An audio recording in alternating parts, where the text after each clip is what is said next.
Question number 52 है, अहकाम अशरा का तल्लुक किस मज़हब से है?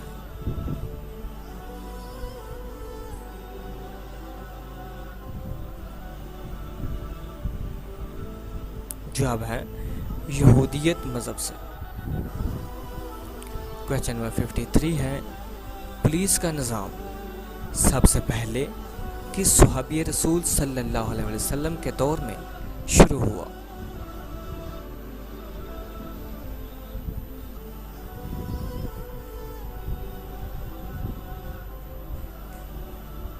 जवाब है हज़रत उमर फ़ारूक के दौर में। क्वेश्चन नंबर 54 है, कुरैश किस नबी की औलाद है?